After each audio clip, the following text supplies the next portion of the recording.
the fun-filled South Studios of Way Happy. This is Mr. Meyer and 8.1 Parabolas. All right, what is a parabola? You say, I know a parabola. I'm good. You're right. You do. You know a lot about them. You know what a parabola is, this shape right here. You know the vertex. That's true. And you know the axis of symmetry. That is true. So you're off to a very good start. Now let's move on, though. How was parabolas created? Unbelievable we wait this long to tell you, but you kind of had a lot on your plate, so we'll let it slide. There's these two important things. One of them called a focus, which is just as important as the directrix, and as the vertex, and this line right here called the directrix. Now, the funny thing about a parabola, every dot on the parabola is the same distance from the focus as it is to the directrix. Every dot. So like that vertex, is right in between. This vertex is right in between the focus and the directrix. That distance is the same on either side. And that's how the parabola is actually made. Every point, this point right here, this distance, whatever it is the same as this distance. So these two distances are equal.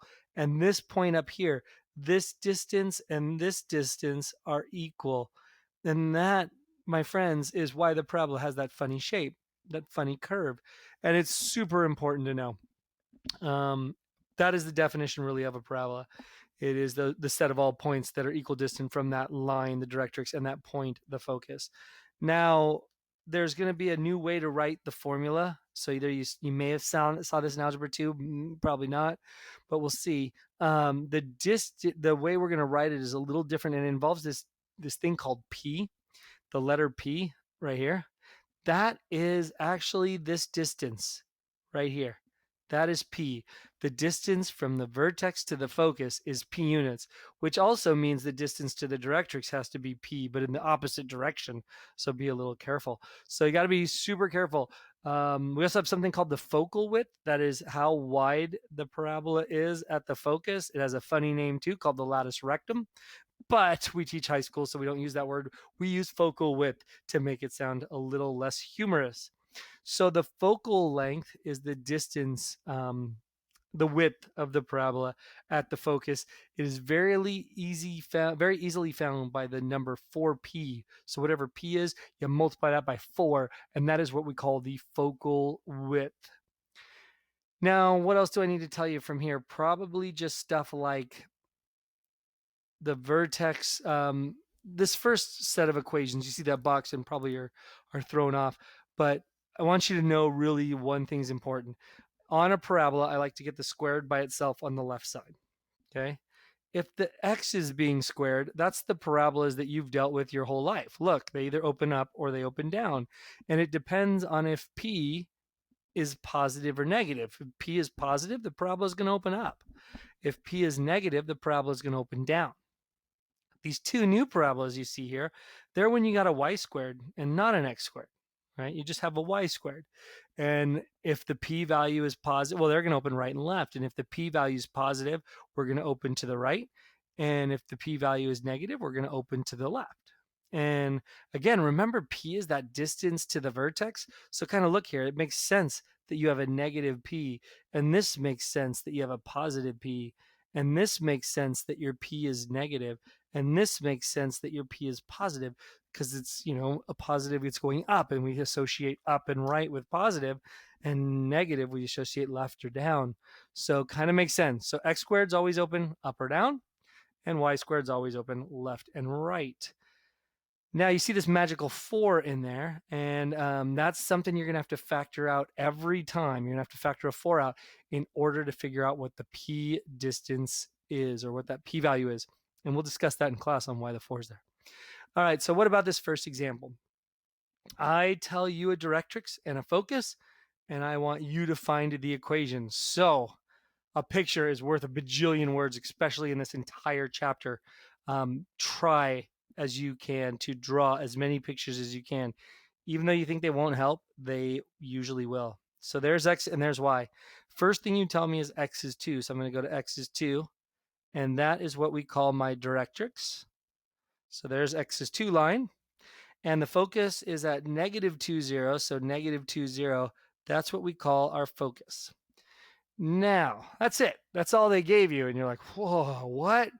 How am I supposed to know anything about this? Well, think about some of the stuff we know. Parabolas, their vertex is between the focus and the directrix, right? Oh, yeah. So the vertex has to be right here. Has to be. That has to be the vertex, not because it's the origin, but because it's directly between the focus and the directrix. And then every point has to be there. So, other points have to be like up here because that would be the same distance as the focus to the directrix. Or the way I think of it as the parabola always opens up around the focus away from the directrix. So this parabola goes something like this, right? That's what this parabola looks like. I'm feeling pretty good because notice it's opening left and right, which means that's going to be a y squared equals a 4px parabola. That's the type of parabola it's going to be. And I can already tell you that the p is probably negative because it's opening to the left. So there's going to be some negative number here and x. Now, how the heck am I going to find out what that number is? Well, that could be a little trickier. Or could it? We know what the p means, right? P is the distance from the vertex to the focus. I know this distance is 2 units, and I know it should be -2 because I went left. So guess what? That means P's got to be a 2, or in fact, a -2. And there is your equation of your graph. Y squared equals -8x. That graph, put it in Desmos, it should have a directrix of x equals 2 and a focus of -2, 0. Good? All right, let's try one. See if you can handle it.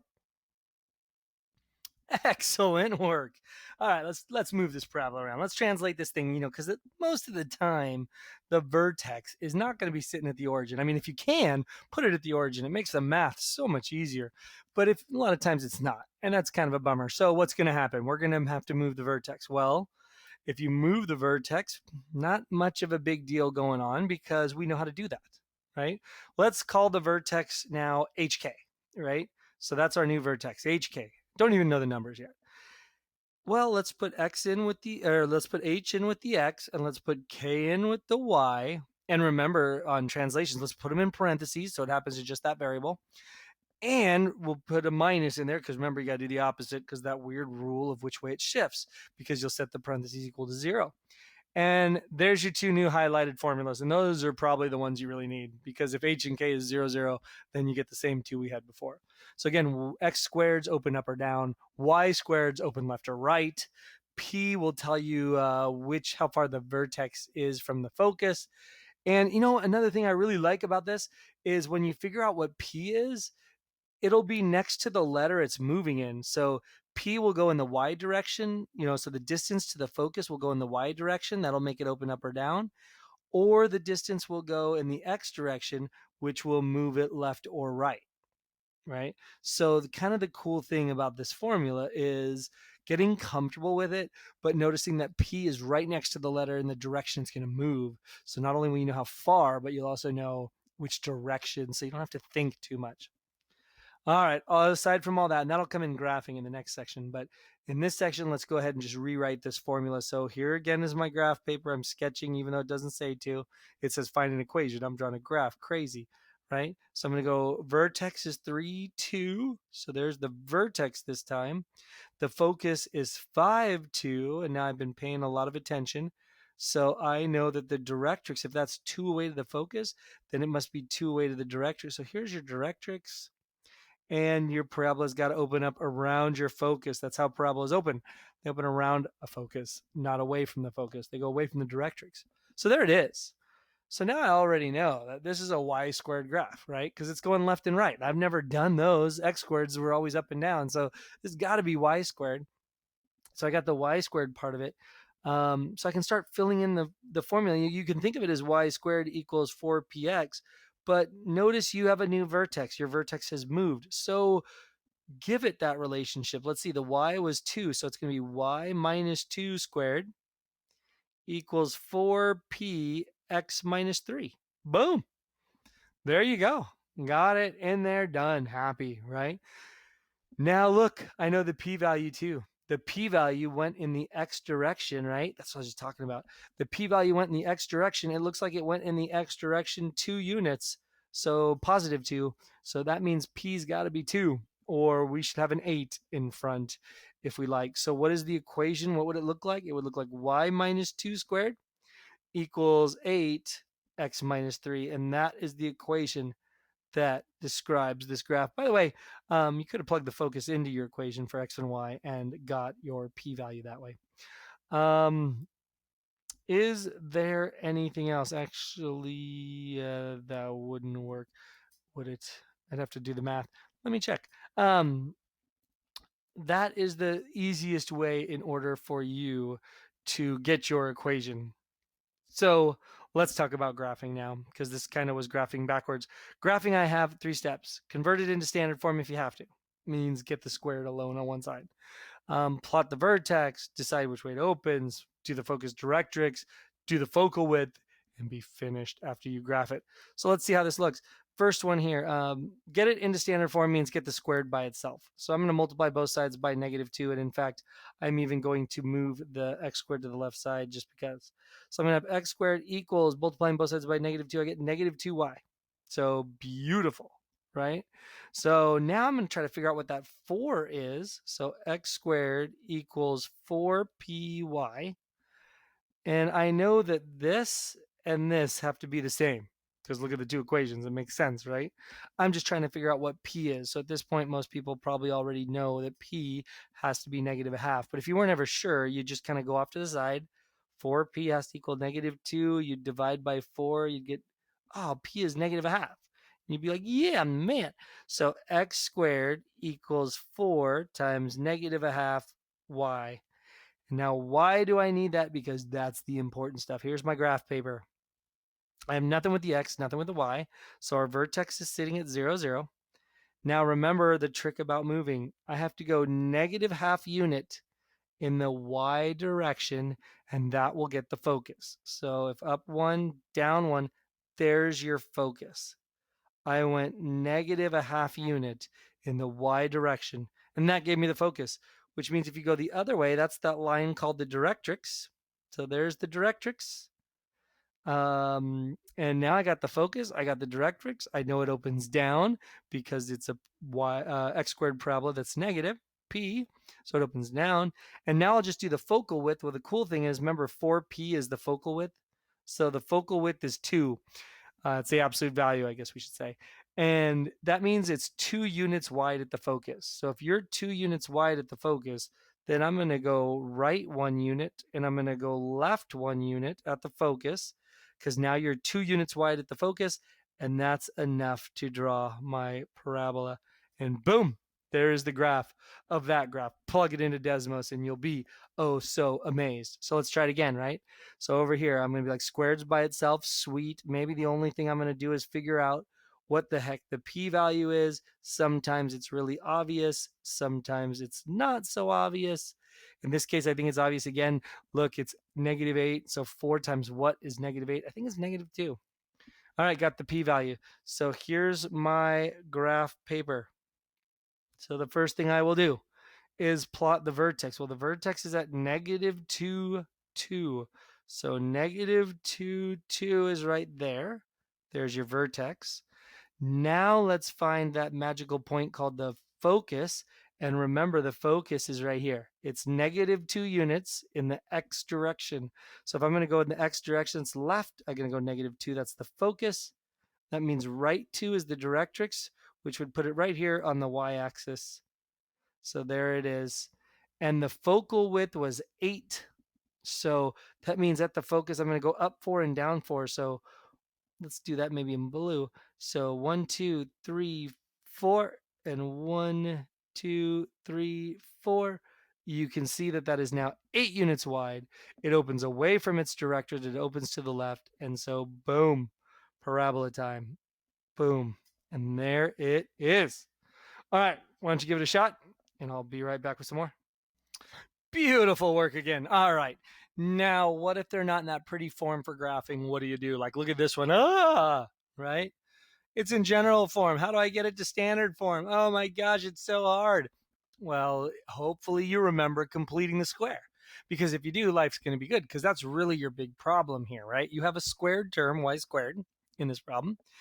and there's a 2y there, and it's like, oh, dang it, right? I wish it wasn't there, because then I could be having the y squared by itself and life would be good.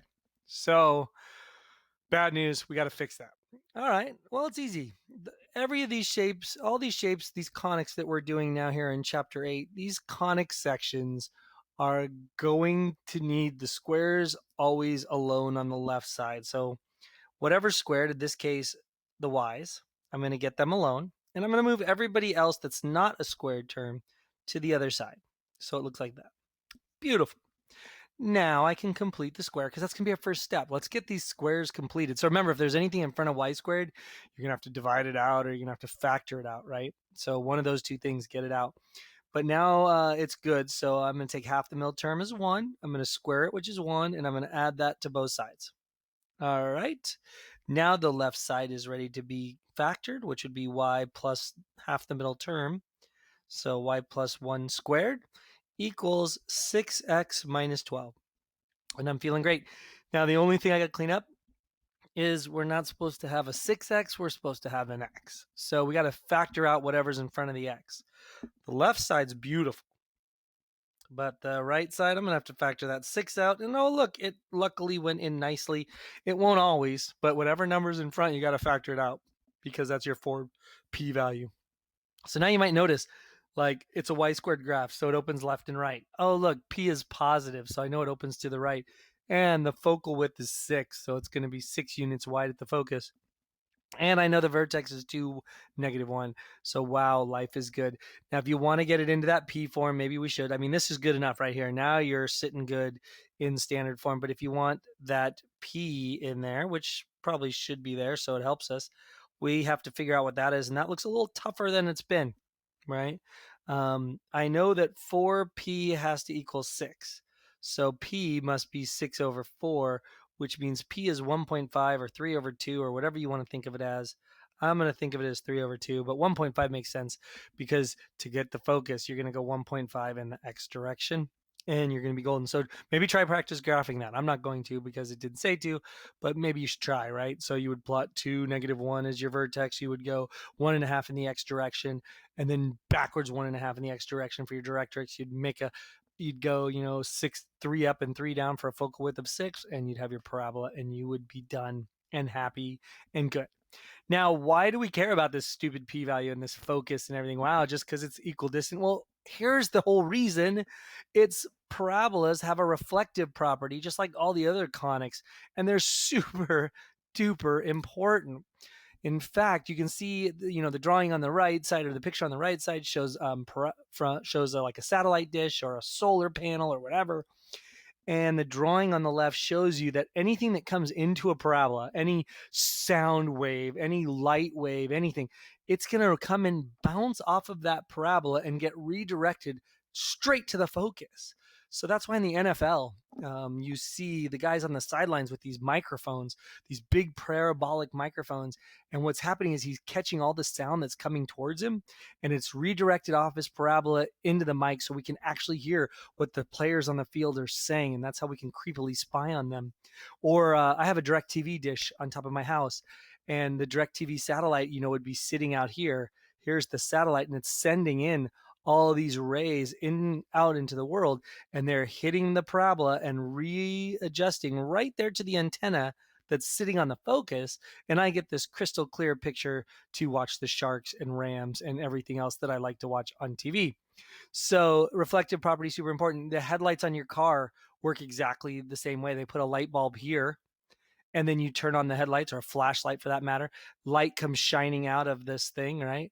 And all the ones that hit the parabola get redirected straight out in front, and you get this beautiful beam of light shooting out in front of you, where, and you get a little bit of spray, because this stuff is still kind of going this way, but it's not very bright. You get that intense beam that has bounced off of the parabola. So that is why parabolas are so important. That is why the focus is ridiculously important. And so therefore, that's why we learn it. Now, this was just kind of a problem I threw in here. It says, where would I put the microphone if I'm making this problem? if I'm making this reflector to listen to the Granada plays on the sidelines.